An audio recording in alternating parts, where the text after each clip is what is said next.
Good afternoon. Welcome to our second live Q&A session here at EPM.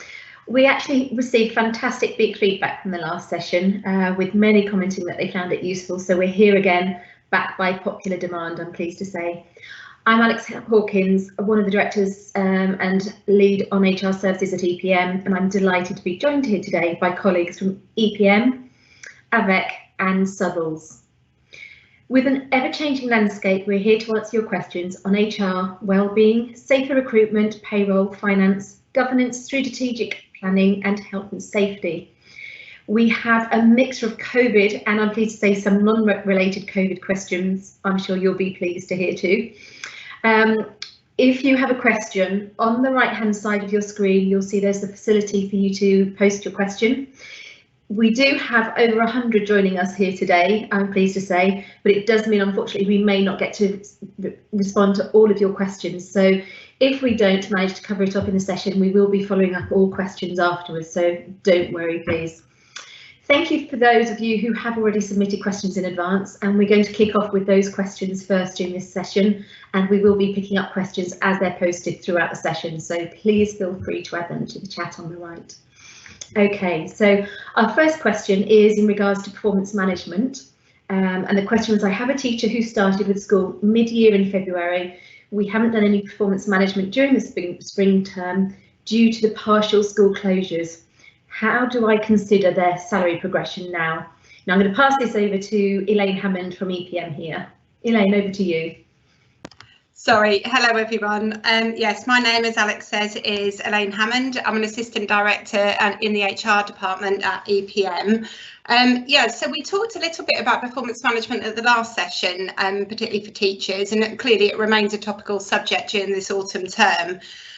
We did outline before that the DfE guidance at the start of the initial lockdown, it did state that appraisal and performance management processes should continue. Certainly a maintained school was their remit during this pandemic, but teachers must not be penalised, they said, as a result of the partial school closures, where this has impacted their ability to fully meet their objectives. And we've had lots of occasions where clearly it's been impossible for someone to meet their objective, or certainly those objectives have had to be shifted in light of the changing environment that people are working in.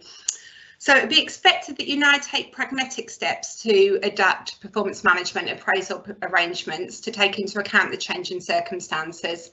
So, for example, it might be possible to base the performance on the period that schools were open for, or adjusting if necessary for expected trajectory had there been no partial closures. As I say, we've got to be pragmatic, and this is not the year to be taking decisions about performance management when an individual cannot be assessed in usual circumstances. Of course, saying all of that, there will be a very small minority of cases where an individual is clearly not meeting the expected standards and appropriate intervention is still necessary, and where salary progression would be deemed inappropriate. So saying all of that, it is important to ensure that the individual is made aware of any concerns at the earliest opportunity, and then no surprises during the performance management process. Our intel does indicate that in the majority of cases, schools, trusts are being very pragmatic, and in the majority of cases, teachers are progressing, and we're having pragmatic discussions with trade unions on that subject. So whilst the performance management is still going on, because it's a cause for celebration in most instances, there are very few cases where they're borderline, that people are being penalised and not progressing from a financial perspective. Thanks, Elaine. So our next question is in relation to shielding. If a CEV member of staff is shielding, CEV being clinically extremely vulnerable, is shielding, but can't do their job from home, do we have to pay them? For example, a midday supervisor, they don't have any IT skills. Richard, would you mind picking this one up, please? Yeah, very happily. Thank you, Alex, for that. So I'm Richard Smith. I head up currently the product team at EPM, but my background has been in employment law and HR for many years, and we've had lots of questions around this. So as Alex says, CEV is clinically extremely vulnerable people and staff. So these are people who've got the most serious health conditions. They're likely to have had a letter or will be having a letter from government to say that they are clinically extremely vulnerable. They ought to shield. So these are people with things like cancer. They're people who are very elderly. They're people with specified health conditions. to be distinguished from the merely clinically vulnerable, who are people with less serious conditions, but those who nonetheless have been advised to take additional precautions.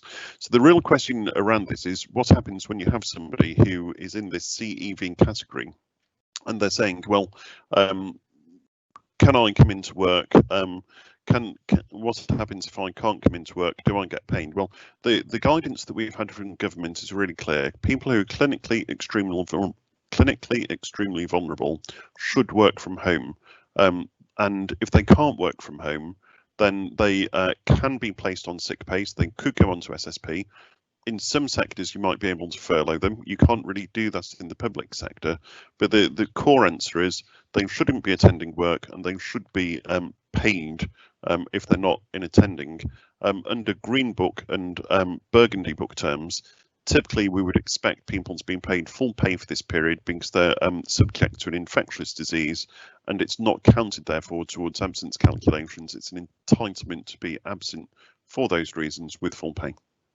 Thanks, Richard. That's really helpful. Now, our next question is one, it's relating to governance. How often should we produce a skills audit for our governing body, and what should we do with that result? Rachel, can I pass that one over to you, please? Yes, thank you very much. That's great. So a skills audit can be a really useful tool, obviously, in identifying the knowledge and experience available across your governing body, but then also to pinpoint particular gaps that you might have or areas of training that you might need.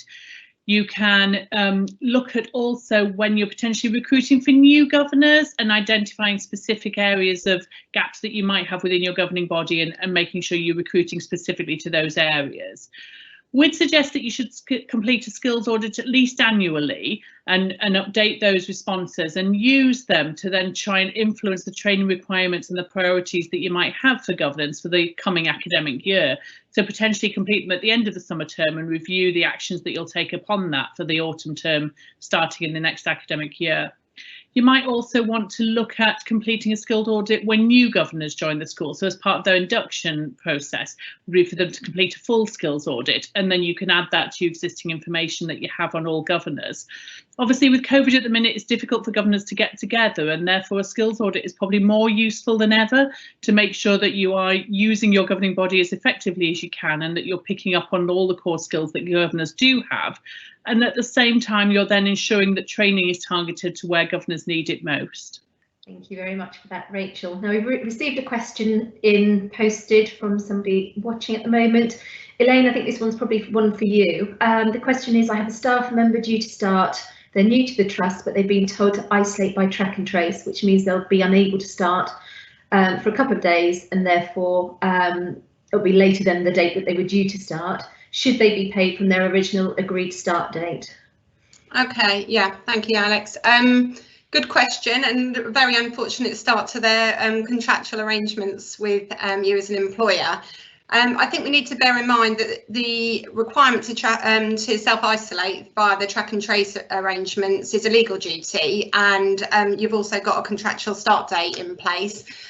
Before we talk about whether they should or shouldn't get paid, I think we need to talk about whether there are elements of their job they can do remotely.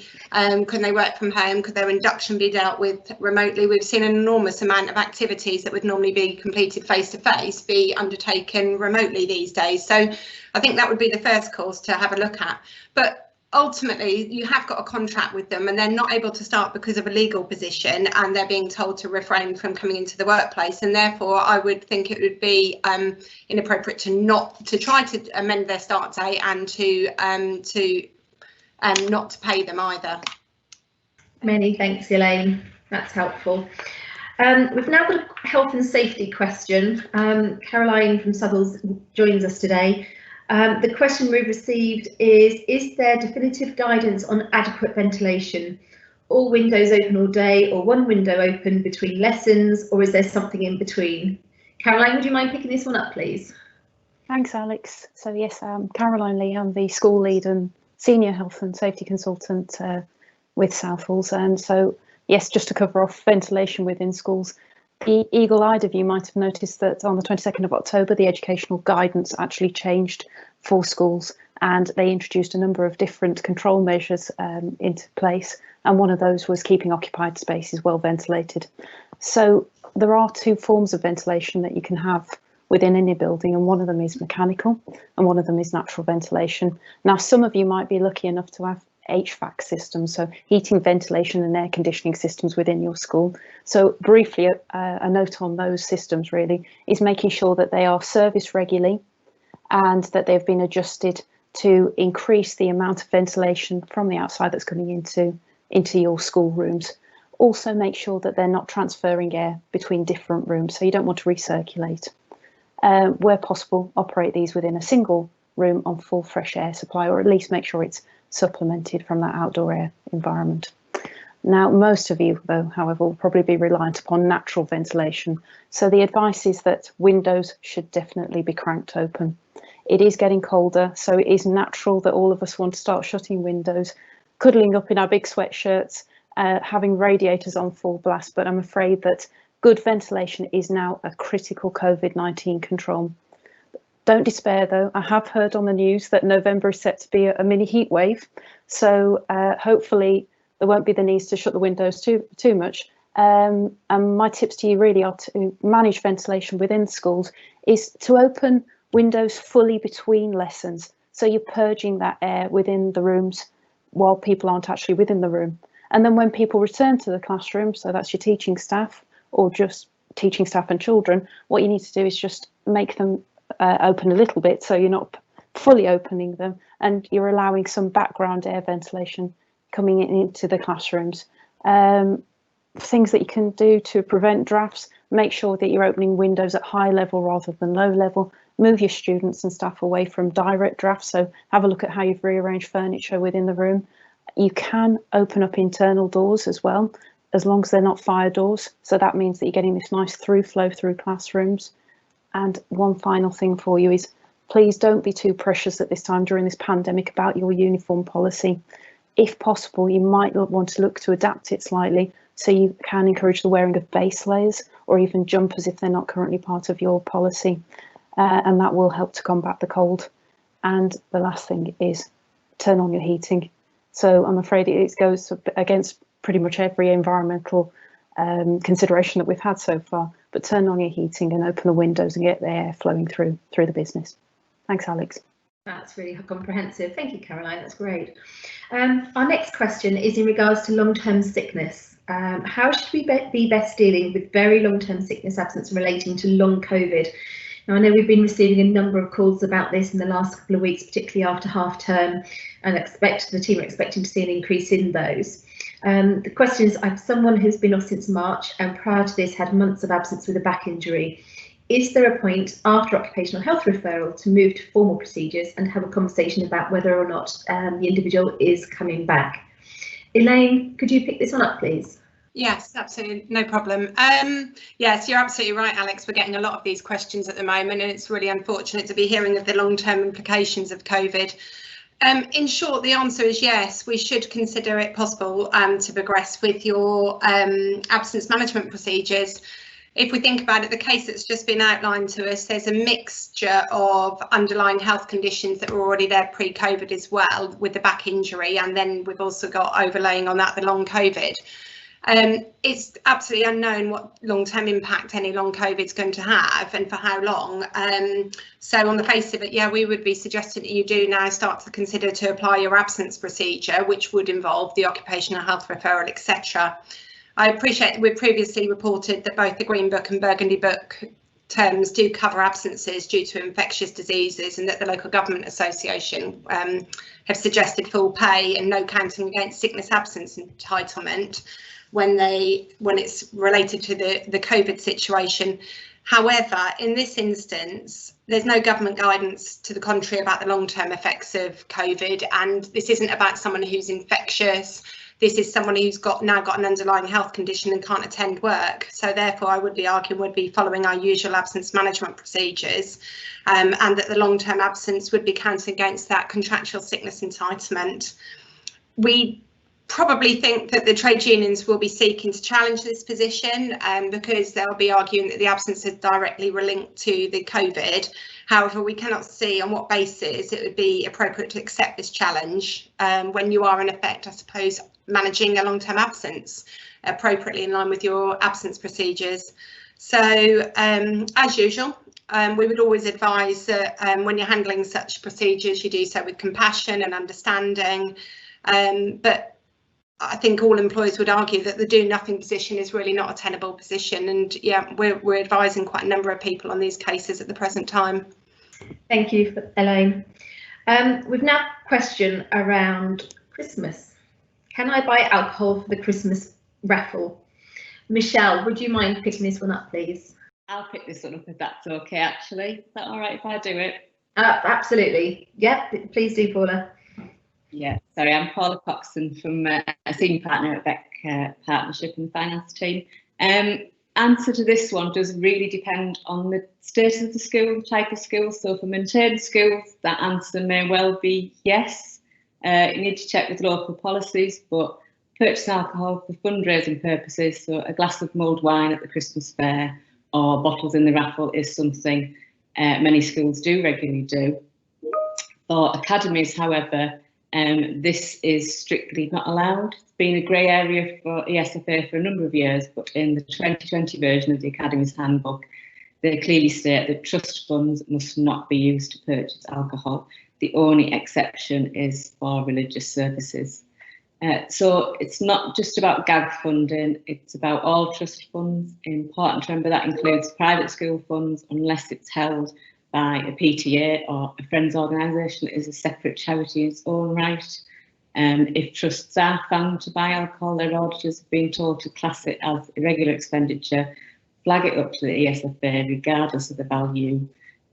So definitely something to avoid for academies, and to make sure that all staff who can purchase goods, so even those with very small budgets, are well aware of this restriction.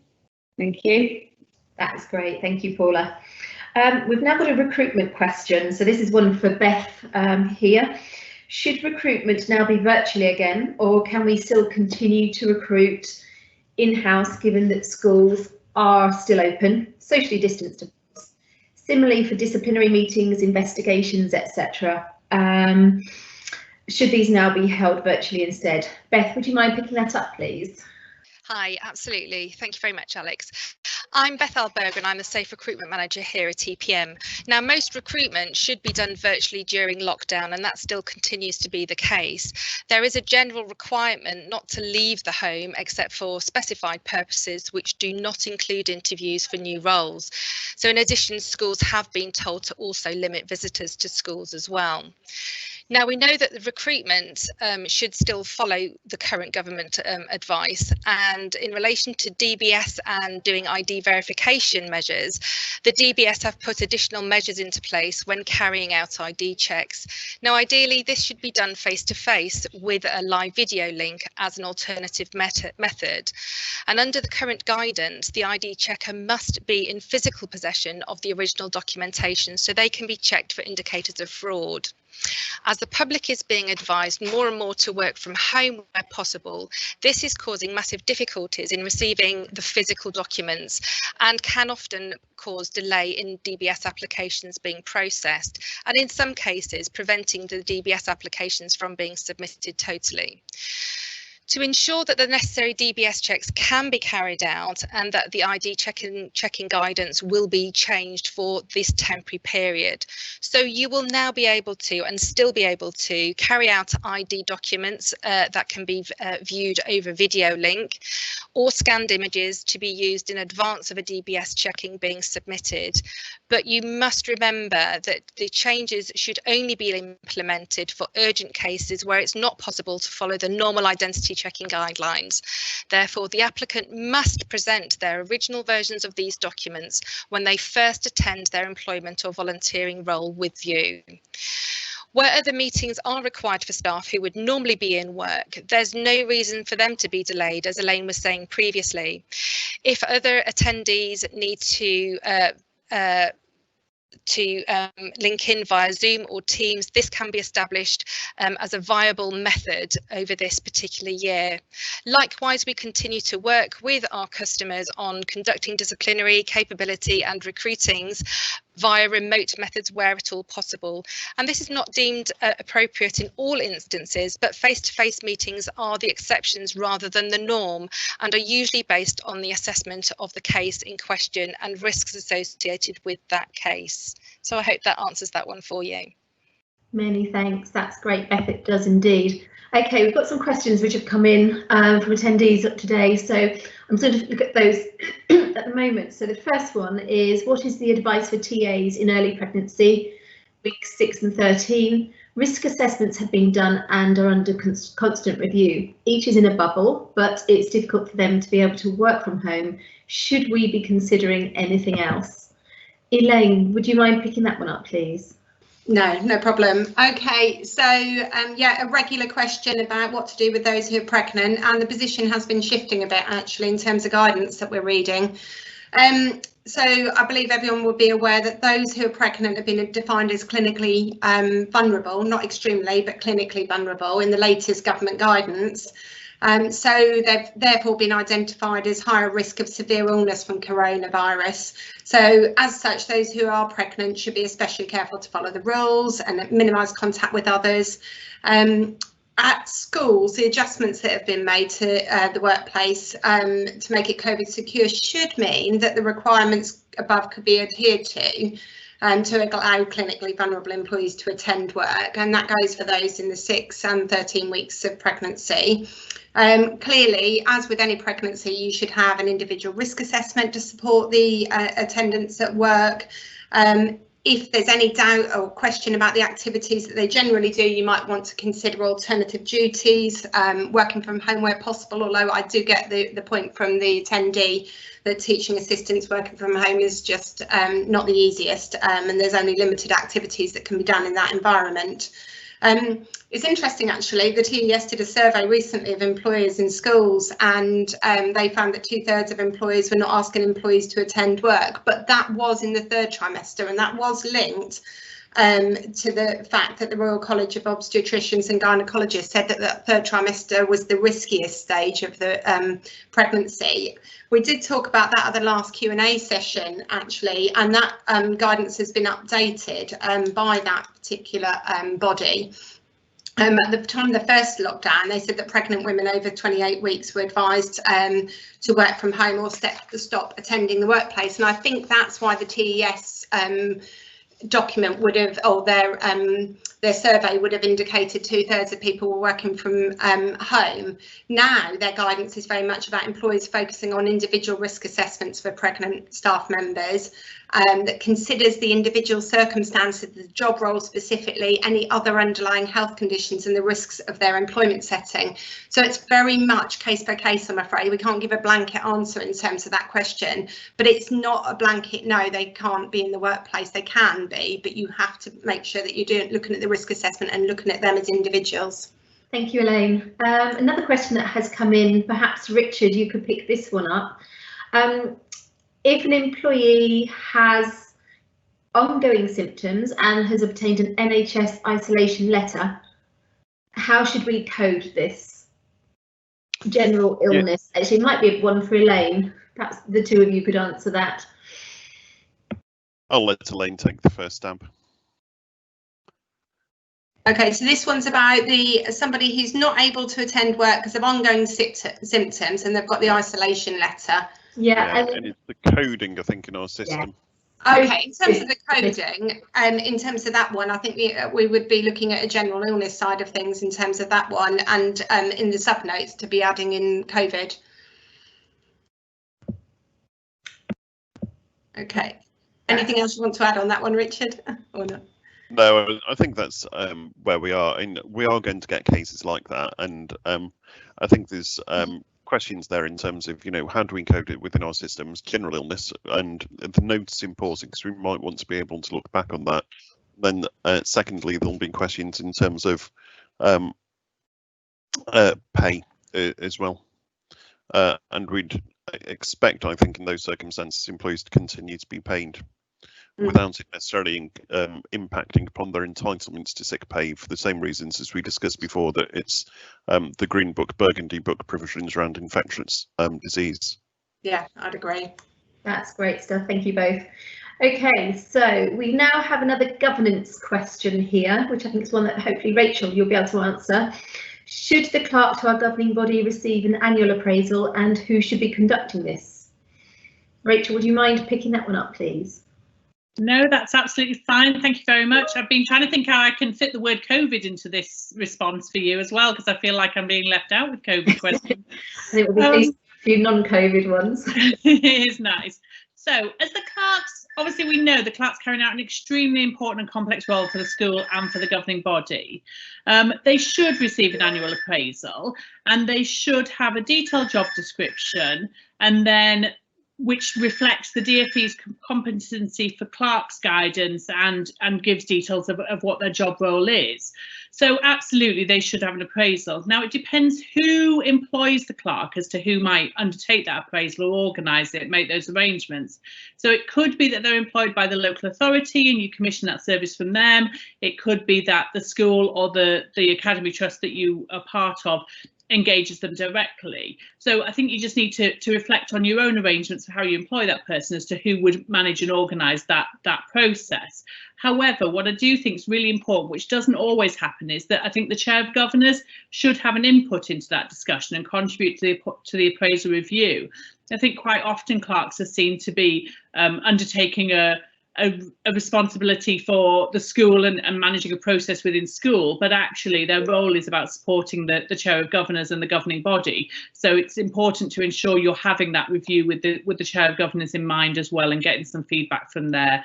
And if you were going to go even further, you could be looking at a 360 review and making sure you've got all of the governing body contributing to at least a view on how governance was working and whether any improvements or changes could be made. Very many thanks, Rachel. Our next question is in regards to exit payment reform. They've asked us for a brief summary on the exit payment reform, the question that's come in, which is currently under consultation. And is there anything that they should be doing at present as the employer? This also links to another question we've had. Sorry, Richard, keen to pick that one up. Will you cover the capped redundancy costs changes which were introduced in November as well? Yeah, very happy to do so. And this is, firstly, it's a non-COVID question, so that's good. And then secondly, it is a hot off the press question, because we have new regulations that have come into effect over the course of the last week. It's the snappily titled Restriction of Public Sector Exit Payment Regulations 2020, which came into force last week on the 4th of November. Now, under these new regulations, it means that certain public sector bodies, which includes academies, schools, maintained schools, and most of the people in this sector, are not permitted to make exit payments of more than £95,000 to an employee. There's all sorts of anti-avoidance measures. So if, for example, people have two contracts, you have to look at an accumulation of the payments into two contracts if there's exits within a short period of time. And the whole purpose of this is to stop the revolving door in the public sector of people taking a big payment from one organisation and then moving directly to another one, or indeed just taking really big payments from the public sector that caused questions to be asked as to what was going on. So this is now into effect. There is a slight problem, however, in that the costs that contribute towards that 95k include pension strain costs. So typically, particularly for support staff who are over 55, they may be entitled to a full pension upon redundancy, and the employer will typically have to pay the shortfall in the contributions required. That's known as pension strain costs. Now, because that has to be taken into account, it can cause some otherwise innocuous cases to cross over this limit of £95,000. There are currently consultations taking place on regulations around local government pension scheme, and what we're seeing at the moment is that various of the operators for the local government pensions are therefore not able to provide estimates at the moment of the entitlement of staff or the costs that would be incurred in terms of pension strain, and this is causing schools and trusts some difficulty, where they're looking to make redundancies, they're looking to do exits with people who might otherwise cross over this 95k barrier. We can't really help a lot with that, because at the moment the pension schemes are not providing the figures, so we know it's a real issue. We also know that the various local government pension schemes are hoping to be able to be in a position to deal with this better, because the regulations for them are going to become clearer. But it's a really interesting area, lots of complexity around it. There will be specific questions that people have where we'll be happy to follow up and help people to deal with their particular cases. Thank you very much, Richard. Now, we've just had a question in which relates back to the previous question, and Rachel, this is one that you were picking up about appraisal for clerk to governing body. The follow-on question to that is, what if the clerk is self-employed, which is often the case, they're not always contracted. There are plenty of occasions when they're self-employed. Is there a difference there in the appraisal process? So there's a slight difference, yes, in that you're not undertaking a formal appraisal process, but you're still engaging that clerk to undertake services for the school or the trust. And in those terms, it's a contract. So I would suggest that you would still review that contract and those service provisions within that contract. You might want to be more specific around actual performance measures and performance standards, because you're directly contracting with that service. But I suggest still a review, an opportunity, for both parties to put forward comments and a reflection on how the year's been, and then to make suggestions for progress and changes that might be suggested in the future. So same principle, you just might want to call it something slightly different. Many thanks, Rachel. That's great. Elaine, a question that has come in is that I have a member of staff who has a child under 12 who's been told to isolate, and they can't be left at home on their own. Does that member of staff have to be paid for that 14-day isolation period? Okay, it's probably a good time for me to flag that on the epm.co.uk we've got a raft of guides and resources, and many of them at the moment are on COVID and that hot topic. And there's a table which sets out quite a lot of scenarios in terms of what our view would be, in terms of what our advice would be about pay, unpaid, what policy applies.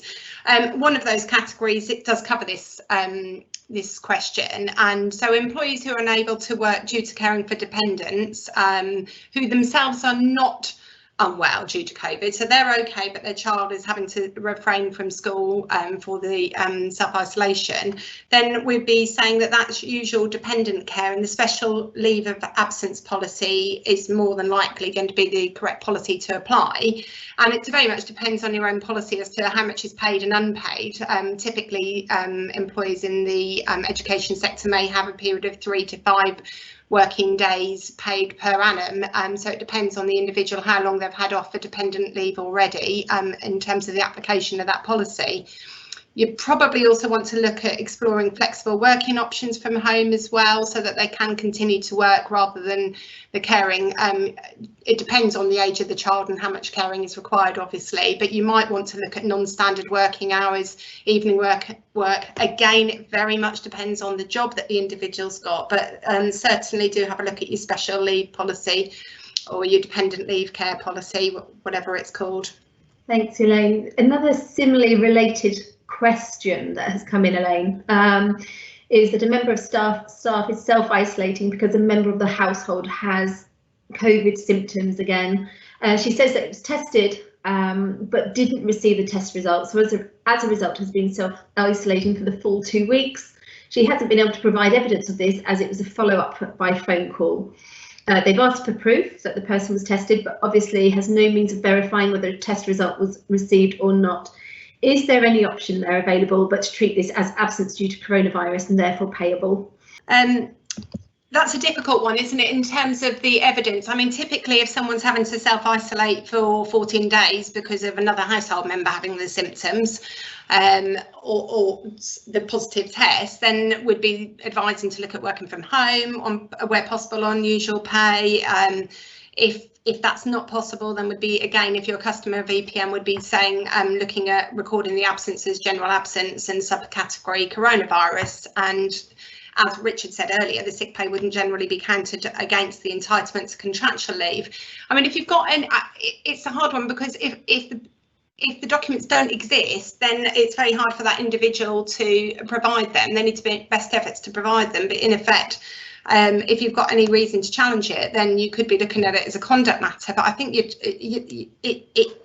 it's hard to do that at the moment when we know that there are difficulties with securing documentation and evidence that it's taken place. So, I mean, typically it would be usual pay, work from home if at all possible, and record if they can't, record as sickness absence. So, but if you've got a particular query, if you're a customer of EPM, then we can explore that case in more detail about what efforts you've made and what responses that individual's giving in terms of what they've received thus far or what efforts they've made.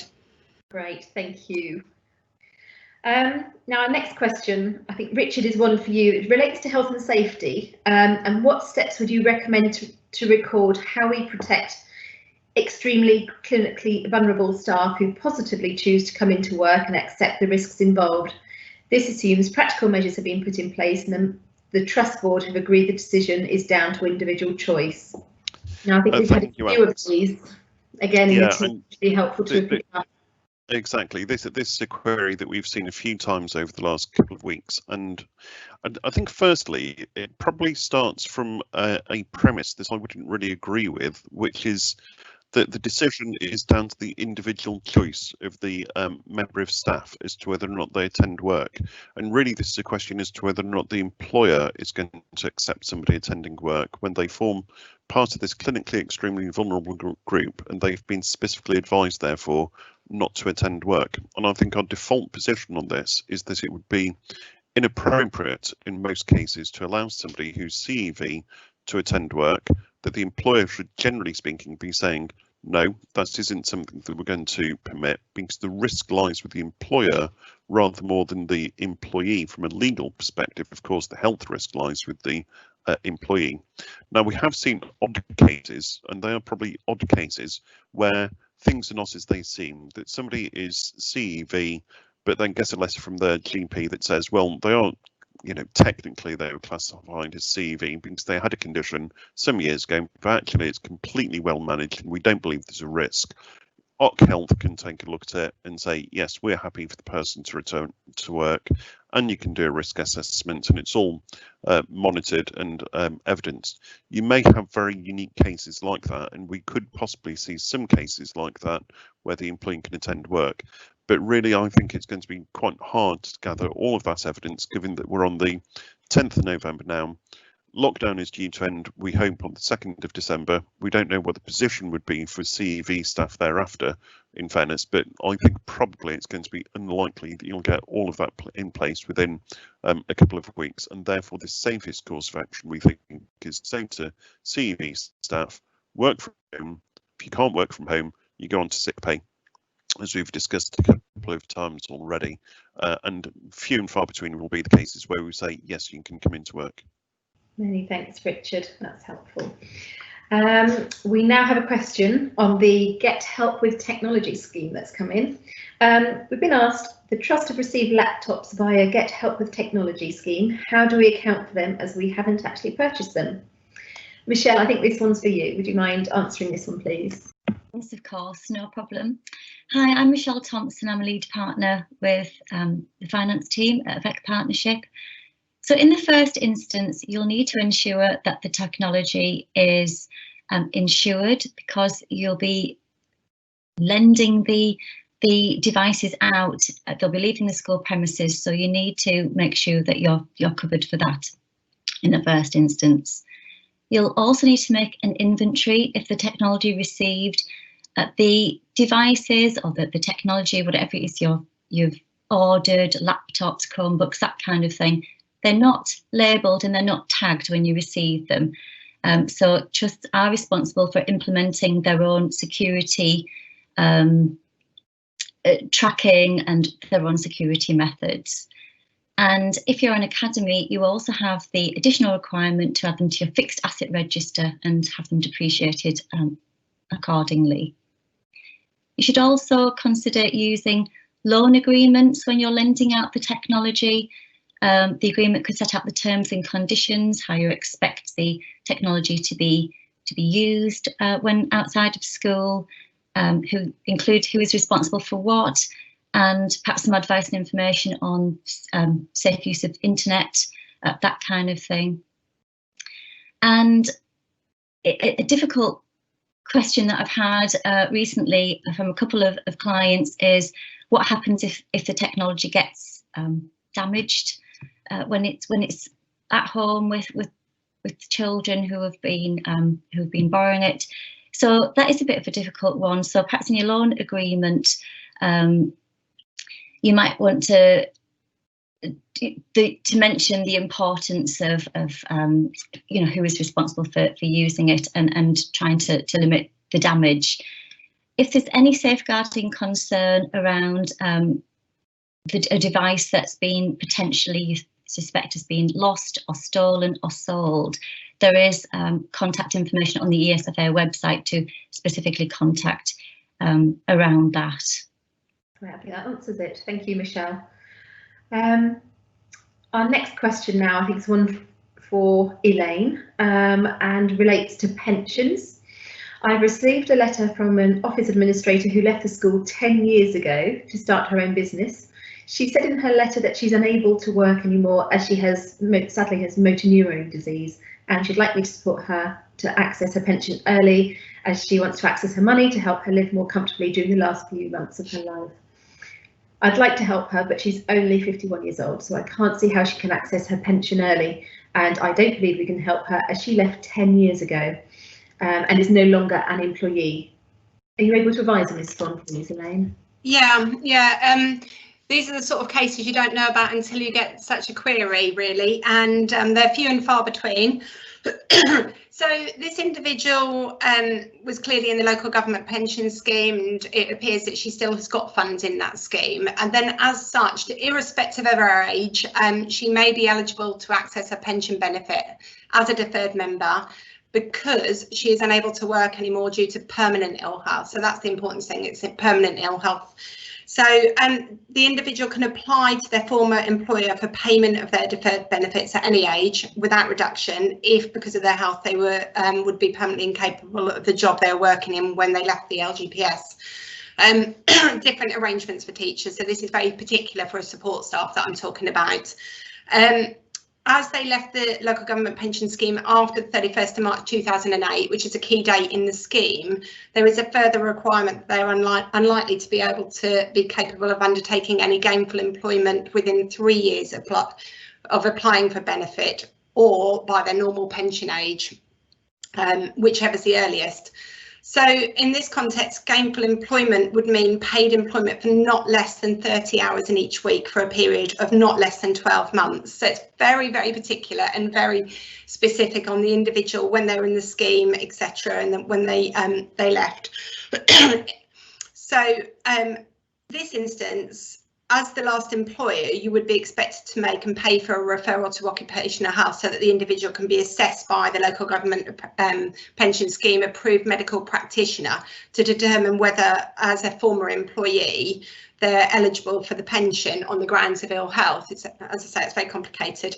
So we can advise and support in respect of these processes, but ultimately the scheme does say it's for the former employee to decide whether or not to release the pension early without reduction.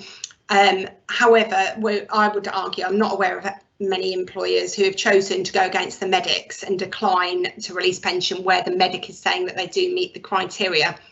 One thing I would say in terms of making that occupational health referral, don't just go straight to your current occupational health provider. Some schemes are very particular about which medics can sign off. They need to be independent and they need to be approved by pension schemes to be able to sign off the access to that pension. So don't waste your money with an OH that then the scheme won't accept. So that's just, I am aware of that occurring once or twice. So yes, irrespective of age, in this very, very sad case, you know, motor neurone disease is, I suspect, very likely to meet the criteria, but that will be for the medics to determine. That's really helpful. Thanks, Elaine. So moving on now, back to more COVID-related questions. We've had a request for advice on completing risk assessments, which the team are supporting hugely with, as are Southalls, particularly experts in this area. We've got advice on completing risk assessments such as working from home, those with ill health, COVID, pregnant workers. Caroline, can you just talk us through sort of more generally risk assessments and the approach depending on the circumstances, please? Thanks, Alex. You know how much I enjoy these good risk assessment questions. It's the backbone of safety, isn't it? That's quite a lengthy question, so I'll hopefully just give you some of the basics. So to start off with, then, you do have this duty to assess and manage the risks from coronavirus, and therefore you must ensure that you have completed this COVID-19 risk assessment, where you clearly identify what measures you're going to put in place within your school to manage coronavirus so far as is reasonably practicable. So my advice is to base this around the measures that the government have already given out to us in that educational guidance. These are based on Public Health England measures and WHO measures. The risk assessment need not be too complex. I have seen ones that are 50 pages long, and they are so firmly about strategy and checklists that actually no one wants to read them. So our advice out at Southalls to all of our clients is to base your risk assessment on a two-pronged approach, and that is about preventative measures and also the response measures. So I'm sure you've all produced that COVID-19 risk assessment by now, and your next action therefore is to review it. And to review it, you need to go back to that guidance that I mentioned earlier, was produced again on the 22nd of October for educational businesses. Go back to that, have a look at that, and look also at those new national restrictions, which of course came out on the 5th. You'll see that there have been updates in terms of face coverings now. There has been updates in terms of ventilation, which I mentioned earlier, and there's also been a bit more work on clinically vulnerable and clinically extremely vulnerable staff. So do go back to that guidance and make sure you've included those in your risk assessment. Leading me now nicely into, and I've quite well segued here, into the ill health part of the question. The new national restrictions supersede the educational guidance for this month. If you have clinically extremely vulnerable members of staff, then at the moment, those that have been identified by NHS letter, GP letter, they should be advised to work from home while those national restrictions remain in effect. We have had a couple of questions, and I know Alex in, about whether people can come back to work if they are clinically extremely vulnerable. Now, our guidance from Southalls is actually no, they should actually really be advised to work from home. And I know Richard mentioned this earlier. You do have to have records of conversations with that individual where you advise them why they're actually being made to work from home, and give them that up-to-date guidance. If you're going to go against all of that, then what I strongly recommend you do is you get advice from a medical professional, which you can link onto an individual risk assessment. And hopefully all of my HR colleagues agree with me there. I'm sure someone will let me know if not. If you do have any home workers, then you'll need to consider the risks to them. We produce a working from home e-learning training over at Southalls for our clients, which helps them to meet obligations to their members of staff who are working from home in terms of training and risk assessment. But in your COVID-19 risk assessment, you might want to consider such factors as keeping in touch so that you don't have any mental health issues coming out, that people aren't worried about working alone or left to work alone for a long time. You also have to think about how you're going to give that advice about setting up computer workstations. No need to particularly do a DSE assessment for people working from home, but you do actually have to give out some advice and supply equipment if it's needed. And then you also need to think about good practice in terms of preventing things like eye fatigue and muscle strain, something that I am also experiencing over here, which it probably isn't the best thing to admit on the middle of a safety talk. Clinically vulnerable staff, yes, they can continue to attend school. Those members of staff actually include those who are pregnant. So your general workplace risk assessment should already be thinking about the risks to female employees of childbearing age or new mothers or expectant mothers. And that's where you're going to consider what effects working conditions have upon your employee. And that might be exposure to certain chemicals.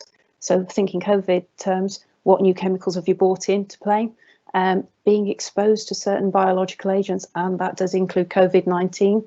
And also think about physical hazards, so manual handling. You might be expecting people to socially distance, so suddenly they can't lift things as a team, they're having to lift on their own. So consider that in your pregnancy risk assessments as well. Finally, if you are going to do this pregnancy risk assessment, do make sure you discuss with the actual colleague any of those health and safety risks, because you do have that duty to consult as well. And then my final point then, I think, of the last part of this question was you must emphasise to all clinically vulnerable staff the need to practice things like thorough hand washing. So more frequently than it's ever been done before. You need to emphasise about the cleaning of workstations. It might be down to teaching staff or support staff to actually clean their own workstations, give them guidance upon how to do that. Similarly, you must stress about social distancing of 2 metres. And if they can't keep to 2 metres, they must avoid close face-to-face contact. Okay. That's really thorough. Thank you, Caroline. I think you've covered most things there. I think you've answered this question in that, but a question that's come in directly related to this is, should the risk assessment for expectant mothers be different due to COVID, or is it following the normal process? It is actually following the normal process at the moment. I mean, our guidance is very much that all the way through you will always do a maternity risk assessment. And actually the only change is that you might be affecting now COVID as a biological agent. So in that little box where we wonder what people are exposed to, COVID now has to be mentioned, and you have to emphasise those good practice measures: social distancing, cleaning, hand hygiene. Thank you, Caroline. I think a couple here that come in on the post, perhaps if Elaine, I can direct these to you. They are COVID related. So should a member of staff isolate if members have been in contact with someone who's been tested positive and they are then awaiting test results themselves? The whole family have cold symptoms, including that member of staff. So what I'm hearing there is that a staff member themselves has not been in contact with someone who's tested positive, and therefore my understanding therefore would be that it's the individual who's come into contact with the positive person who should be isolated, not the whole family. So I think that's going over and above what the government have indicated. But if I'm hearing that wrongly, please step in, any of my health and safety colleagues. So I think it is the individual themselves that self-isolates and not the family. In terms of the cold symptoms, I mean, we need to look at whether they are COVID symptoms rather than the cold symptoms. And the government's obviously come out with some guidelines about trying to distinguish between cold and colds and flu type symptoms and COVID. So I'm no medic, but I would certainly be looking at those two lists. So I don't see an indication that the whole family needs to be self-isolating unless they're being told to. No, brilliant. Absolutely, Elaine. Thanks you for that. So the next question we've got actually moves away from COVID for a moment. And I noticed we're heading towards the end of the hour session, so it'd be nice to introduce something a bit different. From the 1st of January, how can I recruit teachers who are not UK or Irish nationals? We can't avoid Brexit. I'm sure you appreciate. 1st of January is looming very quickly. Elaine, back over to you. I think you're probably best placed to answer this one, if that's okay. Oh, thank you, Alex. I'm getting to talk about something other than COVID. Right, so Brexit. Yes, it is something that EPM have produced a couple of advice notes on already, particularly in terms of the recruitment side of things. So we all know that on the 1st of January 2021, we talked at the last session, so those of you who are with us or have read our advice notes, there's going to be a points-based immigration system that will apply to all overseas nationals, and that does include those from the EEA and Switzerland as well. And we have encouraged you as employers to begin to prepare for these changes. So, you know, it's very important that you start to consider whether you are going to have recruitment difficulties if you are not registered. So to confirm, Irish citizens can continue to enter, work and study in the UK, as is currently the case. So it's quite specific. So there's a number of things that can be done. Overseas teachers can apply for a skilled work visa, but that will be subject to very certain criteria. Schools will require a sponsor licence in order to hire that teacher who will be working in the UK on that skilled worker visa. So make sure that you are registered as such. There are possibilities of recruiting without becoming a sponsor, but they'd have to be under other sorts of visas. So, for example, you've got the graduate visa, a youth mobility scheme visa, family visa, or UK ancestry visa. Again, there's lots of rules and regs around all of those visas.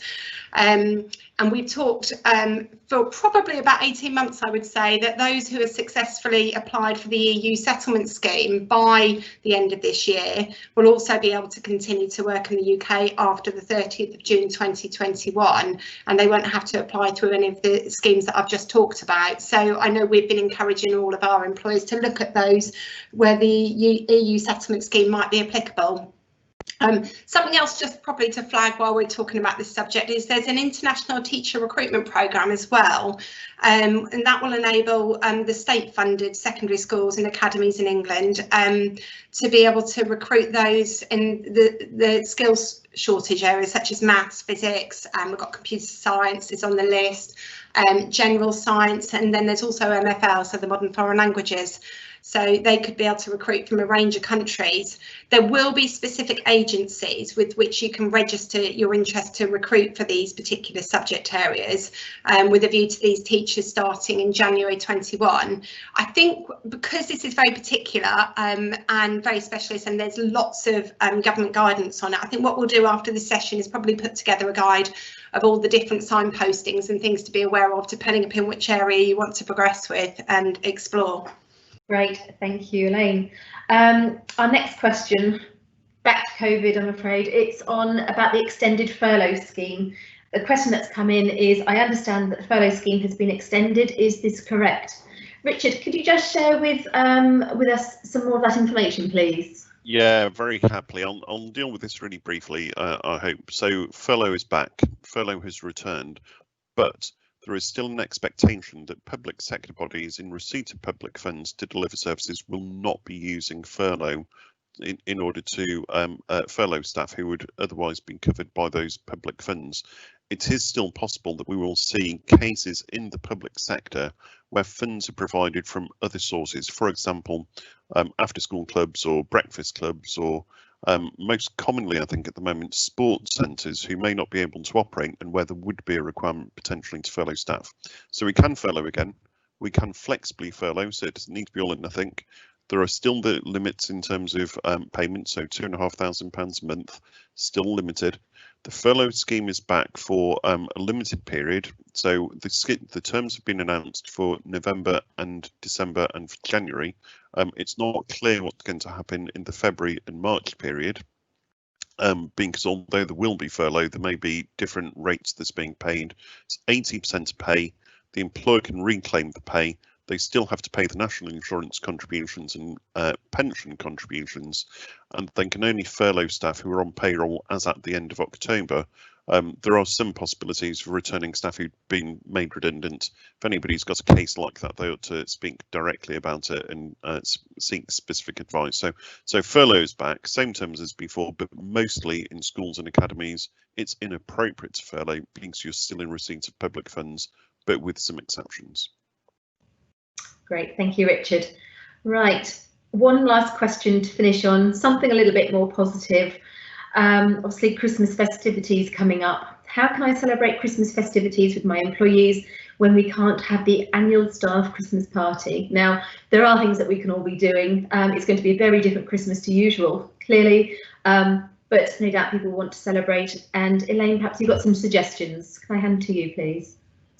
Well, I'm very aware of the time that's available. So very quickly, I would absolutely agree with you, Alex. It is a cause for celebration, obviously, and people will want to do that. I think I don't think there's anyone on this session who will disagree that it's been an extremely tough year for everyone, and staff in schools have had a particularly tough time as well. So I think, yes, we can celebrate. It's the end of the calendar year. It's going to be different, and online festivities, quizzes, some competitions. I mean, I know in our own company, we all the way through, we've been having some sorts of quizzes and activities ongoing. We had one launched today, which will get us outside scavenger hunting and things such as that. So I think it's really important that you do that. And obviously with the Christmas coming up, that you can put the Christmas zing into some of those activities that you're doing. So get your thinking caps on in terms of that as well.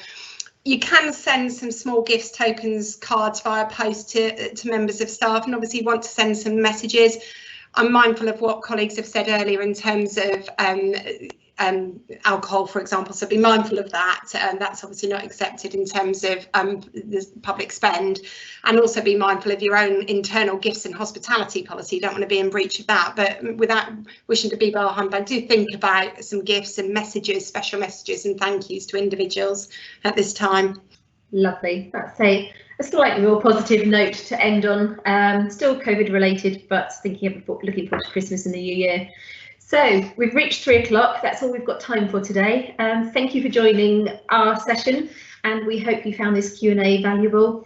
Of course, if you've got any further questions, don't hesitate to drop us a message as usual. If you need any additional support from any panel member who've joined us here today, then don't hesitate to contact us either on 01480 431993, the usual EPM mainline number, or directly into your advisor, or indeed drop an email to services@epm.co.uk and we'll ensure that somebody gets back to you.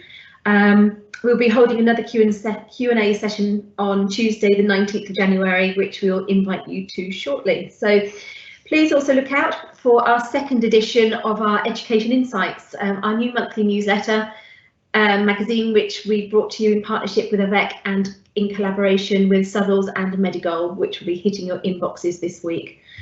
This is filled with advice and guidance on topical issues, so I'm sure you'll find that helpful in supporting you for the month ahead. Once again, thank you very much for joining us today, and stay safe, and we'll be in touch with you soon. Thank you.